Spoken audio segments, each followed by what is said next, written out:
Welcome. If you want to add event to calendar in your ZTE Axon 11 5G, for the first you have to go for your calendar,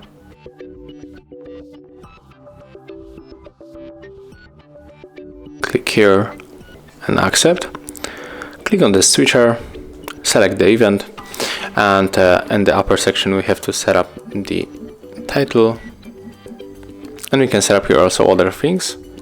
For example, we can invite people or add the location, and if you set up all things, just click save in the right upper corner, and as you can see right here we got our event. So that's how it looks. Thank you guys for watching. Leave thumbs ups, comments and subscribe to our channel.